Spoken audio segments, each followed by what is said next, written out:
Think about your earliest memory. Go ahead. Picture it right now. You can probably see the room.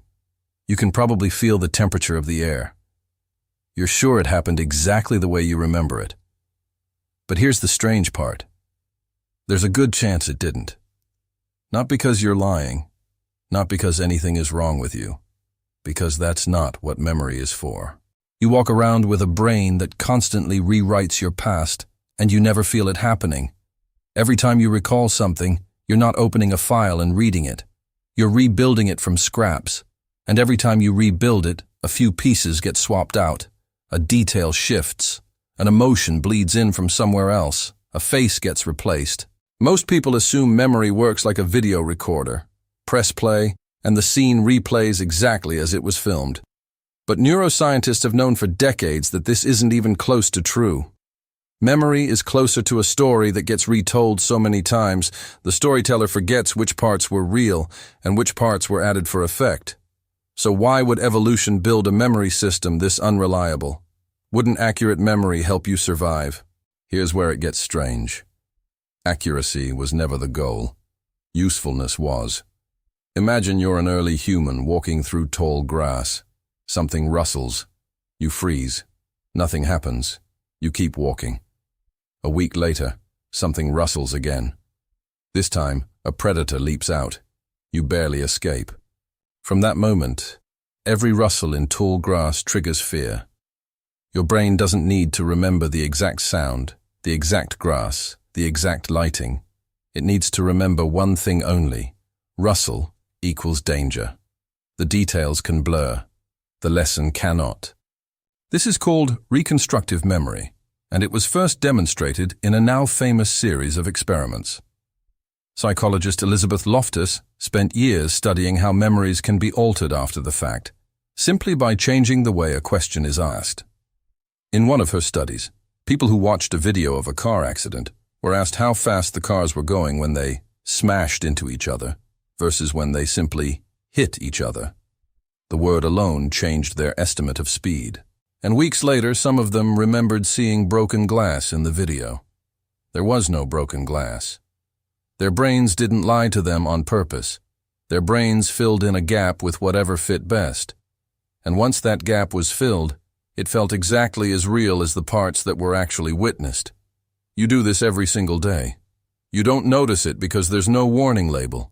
No little flag pops up saying, "This part of your memory is fabricated." It all feels equally true. So what is memory actually for, if not for accuracy? Memory is a prediction machine. Your brain isn't storing the past for the sake of the past. It's storing the past so it can guess what's about to happen next. Every memory is really a forecast wearing a disguise. Think about walking into your kitchen at night. You don't need a precise recollection of every object in that room. You need a rough map. Where's the counter? Where's the step down? Where's the thing you're likely to bump your hip into?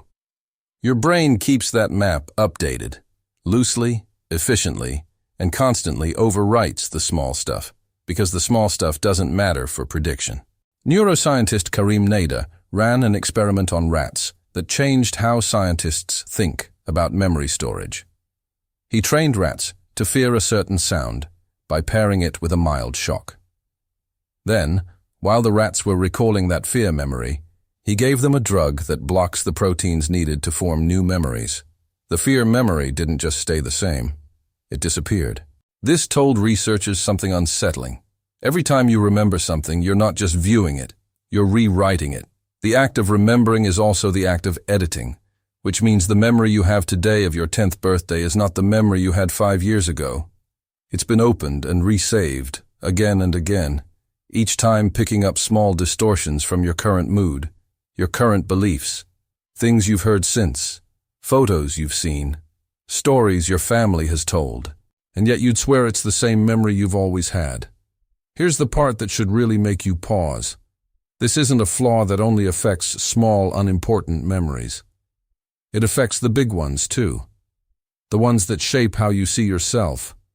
Psychologist Daniel Schacter spent years cataloging the ways memory fails, and found that some of the most confident memories people hold, memories tied to major life events, are often among the least accurate. Confidence and accuracy are not the same thing. Your brain can feel 100% certain about something that never happened the way you think it did. So why does this matter for you, today, scrolling through your life with a head full of memories you trust completely? Because the story you tell about who you are, where you came from, what made you, is built on a foundation that has been quietly edited thousands of times without your permission. Not maliciously, just efficiently. Your brain isn't trying to deceive you. It's trying to keep you moving forward, armed with lessons, not archives. And maybe that's not something to fear. Maybe it's something to notice. The next time you're absolutely certain about how something happened, the color of the room, the exact words someone said, the order events unfolded, it's worth asking yourself a quiet question. Are you remembering what happened, or are you remembering the last time you remembered it? Because somewhere between the original moment and right now, your brain has been quietly rewriting the manuscript of your own life, and you've been reading it as if it were the original copy the entire time.